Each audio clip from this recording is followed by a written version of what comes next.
Halo anak-anak semua, selamat pagi. Apa kabar? Semoga dalam keadaan sehat dan bahagia. Oke, anak-anak, hari ini kita akan belajar tentang kerusakan lingkungan mengancam kehidupan manusia. Namun jauh sebelum kita belajar tentang kerusakan lingkungan mengancam kehidupan manusia, anak-anak, Bapak mengajak, silakan perhatikan gambar. Nah, setelah kita di situ terletak gambar apa kayaknya? Iya, betul sekali, seorang petani. Oke, petani itu sedang apa guys? Ya, betul sekali, dan sedang menanam padi. Dan seandainya persawahan tempat ikan menanam padi tersebut kecil, kira-kira apakah padi yang ditanam oleh manusia itu masih bisa hidup di sawah tersebut atau bagaimana? Kira-kira bagaimana? Ya, benar sekali, betul.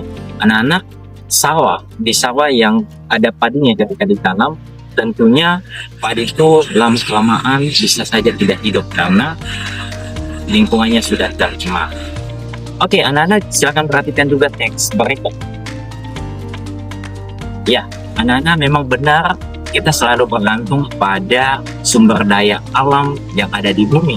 Betul sekali, sumber daya alam di bumi ini menyediakan kebutuhan manusia. Yang termasuk sumber daya alam manusia ini, bumi ini termasuk seperti air, tanah, sinar matahari, darah, dan lain sebagainya. Seandainya lingkungan kita yang ada di sekitar kita tercemar, kira-kira apakah manusia bisa terus bertahan hidup? Betul sekali anak-anak, tentunya kita tidak bisa bertahan hidup. Sehingga hari ini kita akan belajar, senang sekali kita bisa belajar tentang kerusakan lingkungan. Ya, mari kita lihat apa sih itu kerusakan lingkungan. Kerusakan lingkungan anak-anak identik dengan beberapa kata. Saya akan perhatikan slide berikut. Kita akan mulai. Kerusakan lingkungan itu identik dengan kata perbuatan. Apa maksudnya? Kerusakan lingkungan ini selalu disebabkan oleh manusia. Seperti apa contohnya? Membuang sampah sembarangan di sungai, membuang sampah sembarangan di lingkungan sekitar, dan lain sebagainya. Sehingga efeknya apa? Identiklah dengan kata yang kedua, berdampak. Dampaknya apa? Dampaknya itu bisa menyebabkan sakit bagi manusia. Dampaknya bisa menyebabkan banjir bagi manusia, ataupun bisa menyebabkan gangguan kesehatan bagi kita. Resikonya apa anak-anak? Ya, pengaruhnya sangat betul-betul ada bagi manusia. Ya, kemudian anak-anak, apa kata lain selain berdampak, selain merugikan, adalah tidak meninggalkan. Coba deh anak-anak perhatikan, seandainya di hutan tempat kita mencari kayu bakar, tempat kita mencari makanan, itu semisalnya rusak oleh ulah manusia, misalnya karena ada pembakaran hutan secara liar atau penebangan pohon secara liar. Dan kira-kira hewan-hewan yang ada di hutan itu masih bisa bertahan hidup tidak? Ya, betul sekali, memang benar jawaban dari anak-anak.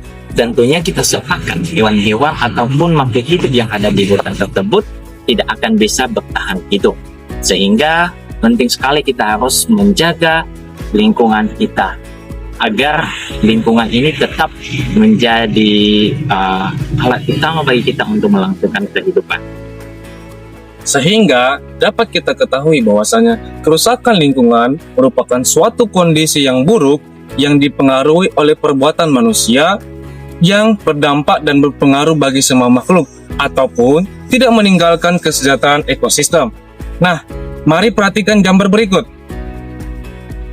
Dari gambar tersebut, kita tahu bahwasanya sampah yang telah kita buang di sungai ataupun di selokan menuju ke laut, dan kemudian dari ke laut tersebut masuk ke dalam ekosistem laut. Setelah masuk dalam ekosistem laut, ikan-ikan yang besar maupun ikan yang kecil itu akan terkontaminasi oleh sampah. Dengan terkontaminasinya oleh sampah tersebut, kemudian manusia menangkap dan mengonsumsi ikan tersebut. Sehingga dapat kita refleksikan, apakah sampah yang telah kita buang itu adalah ikan yang telah kita konsumsi tersebut. Mari kita mengenali apa saja contoh kerusakan lingkungan yang ada di sekitar. Coba perhatikan gambar yang pertama. Gambar yang pertama adalah gambar tentang banjir. Nah, Banjir ini anak-anak diakibatkan oleh pembuangan sampah secara sembarangan, baik itu di sungai, di parit, maupun di selokan-selokan kecil yang dilakukan oleh manusia.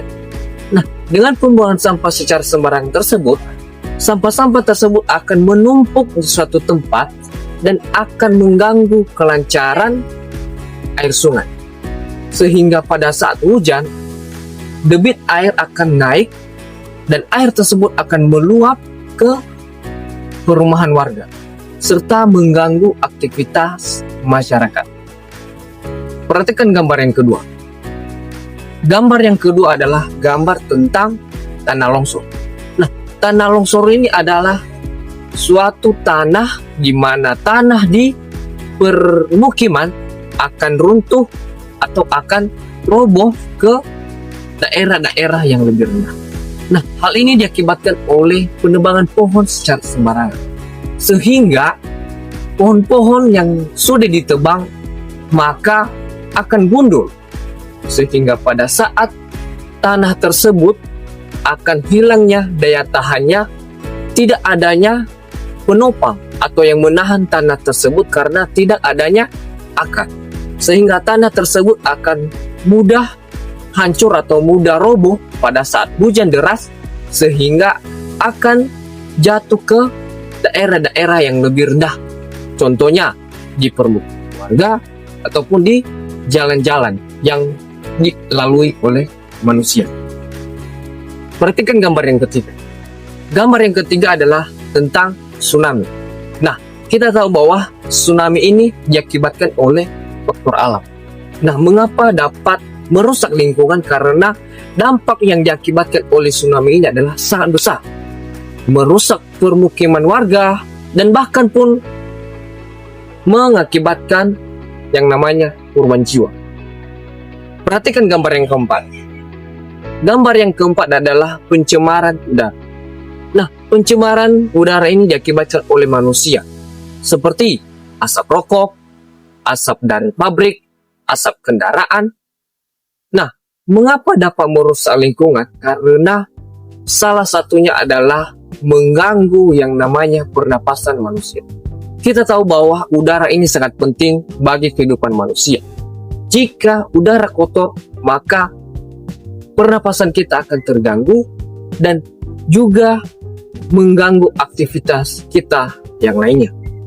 Baik anak-anak, setelah kita mengenali contoh kerusakan lingkungan yang ada di sekitar kita, sekarang mari kita mengenali juga solusi atau cara mengatasi dari kerusakan lingkungan tersebut.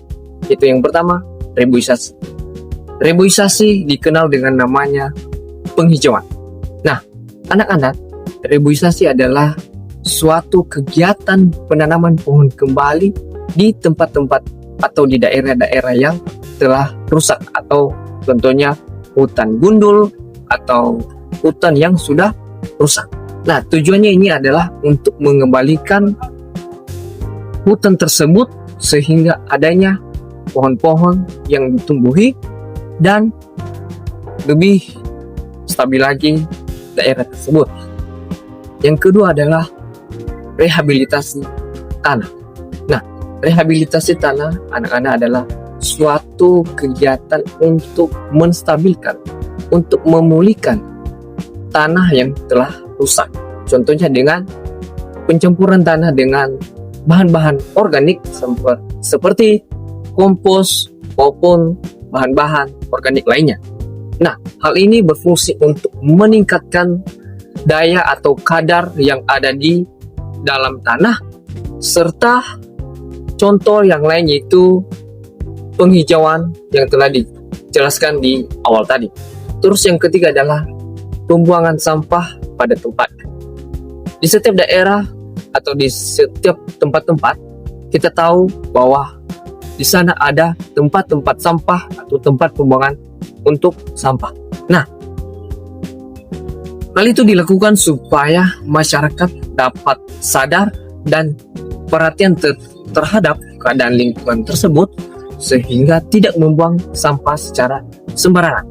Artinya kita membuang sampah di tempat yang telah disediakan. Nah, kita juga tahu bahwa tanpa adanya sampah, keadaan lingkungan pun lebih sehat dan lebih enak untuk dipandang. Selanjutnya yang keempat yaitu tidak membuang bahan-bahan atau limbah dari pabrik ke daerah laut. Mengapa hal itu? Karena dengan pembuangan limbah ke daerah laut dapat merusak makhluk hidup atau makhluk hidup yang ada di laut itu akan punah. Oke, selanjutnya yang kelima adalah tidak menebang pohon secara liar.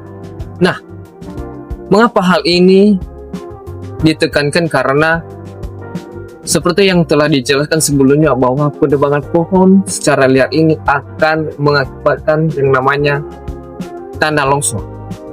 Jadi, dengan tidak menebang pohon secara liar, maka hutan-hutan juga akan stabil, serta makhluk hidup yang ada di sekitarnya akan tetap ada tempat tinggal, serta tanah-tanah juga akan tetap kokoh karena adanya pohon, dan dengan begitu tanah tersebut akan tetap stabil dan tidak terjadi yang namanya tanah longsor.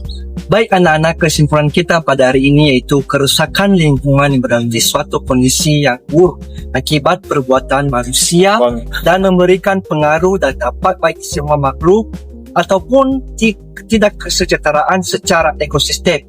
Contoh kerusakan lingkungan anak-anak misalnya banjir, tsunami, dan longsor.